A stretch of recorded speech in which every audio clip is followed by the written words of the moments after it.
Hello everyone, Assalamualaikum warahmatullahi wabarakatuh. Welcome back to my English class for 9th grade. How are you guys? I hope you always in a good condition.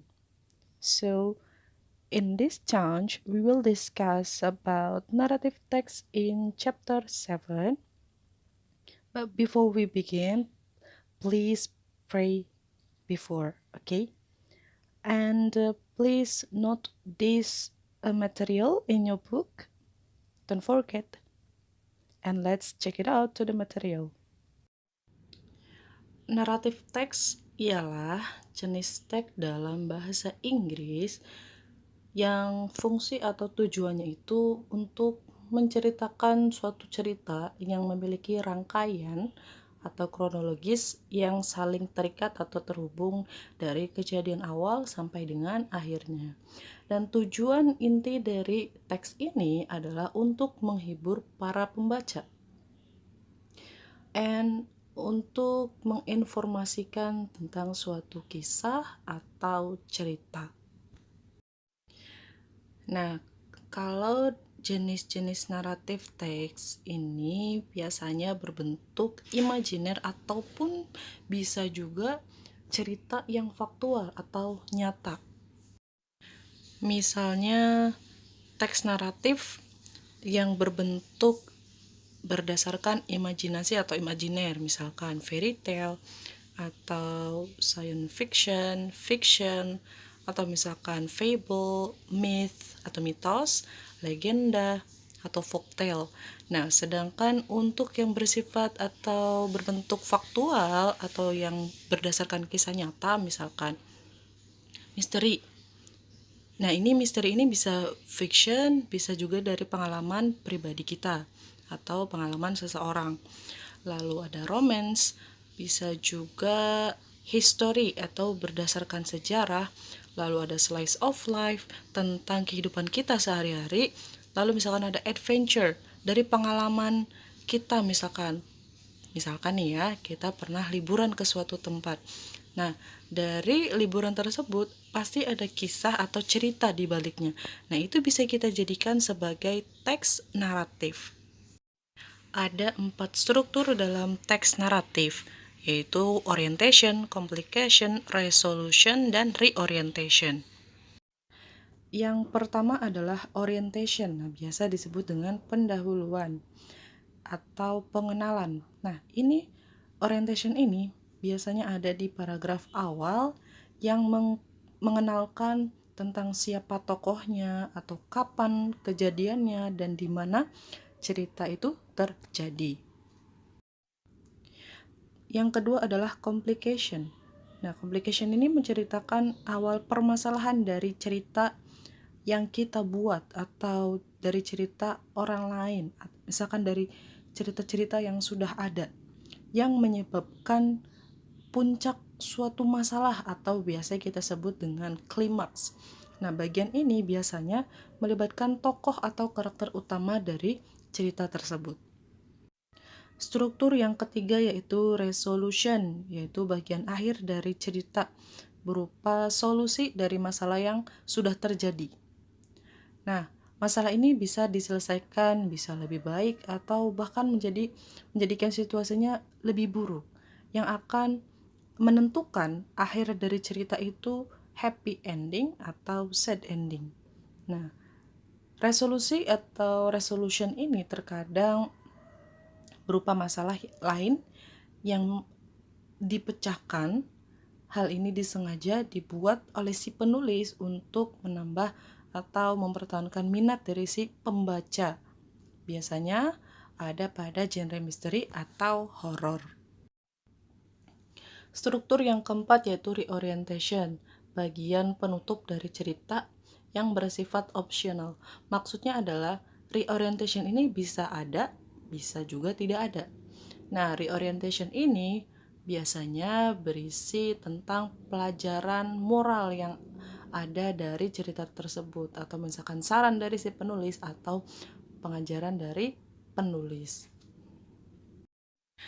Berikut contoh teks naratif dalam bahasa Inggris. yang berjudul Cinderella. Once upon a time, there lived a girl named Cinderella. She lived with her stepmother and two stepsisters. The stepmother and her two daughters didn't like Cinderella. They treated Cinderella very bad.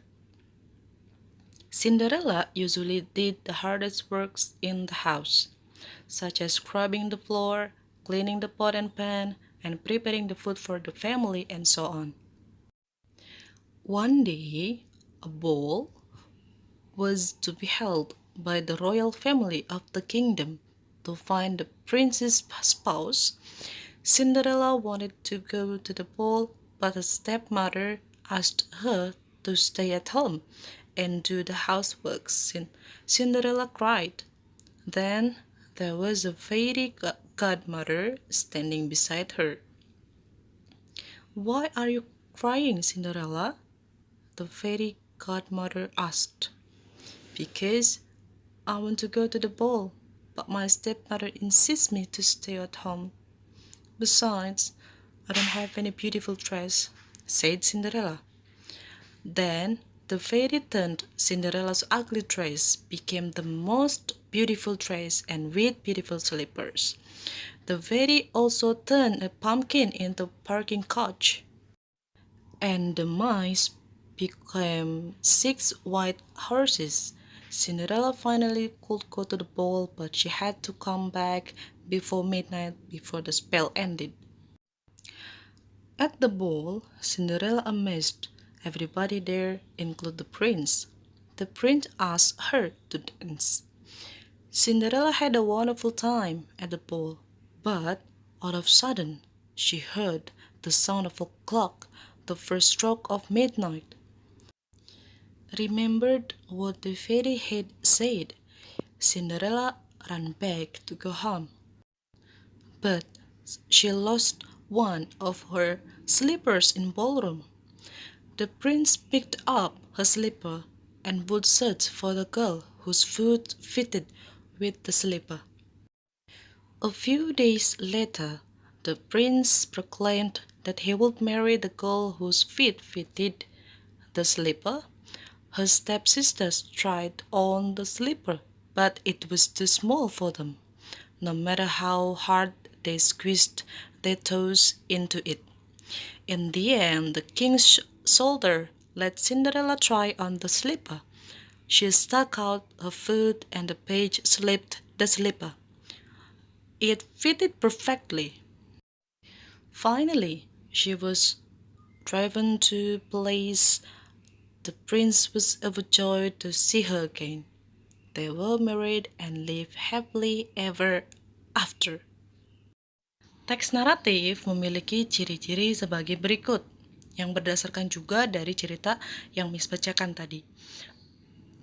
Yang pertama menggunakan action verb dalam bentuk past tense, misalkan lived, treated, didn't, dan lain sebagainya. Yang kedua menggunakan noun atau kata benda, misalkan the prince, atau Cinderella, atau stepmother. Yang ketiga yaitu menggunakan adjective yang membentuk noun phrase, misalkan the most beautiful dress, gaun yang paling cantik. Yang keempat menggunakan conjunction atau kata penghubung yang berfungsi untuk mengurutkan kejadian, seperti then, a few days, later, finally, dan lain sebagainya. Ciri yang terakhir yaitu menggunakan adverb dan adverbial phrase untuk menunjukkan lokasi kejadian atau peristiwa, misalkan happily ever after. Nah, itu dia dari definisi, dari jenis-jenis teksnya, dari struktur, dan juga contoh beserta ciri-ciri yang biasanya ada pada naratif teks. Ini saja materi yang bisa Miss sampaikan, semoga bermanfaat dan wajib untuk dicatat materinya. Kalau ada salah-salah kata, Miss mohon maaf, dan Apabila ada kesalahan dalam penyampaian, Miss juga mohon maaf ya. Intinya semoga materi yang Miss sampaikan yang kita bahas hari ini di video ini bisa kalian pahami bersama-sama. Dan kalau misalnya masih belum paham, bisa kita diskusikan di grup WhatsApp. Akhir kata, wassalamualaikum warahmatullahi wabarakatuh. See you guys.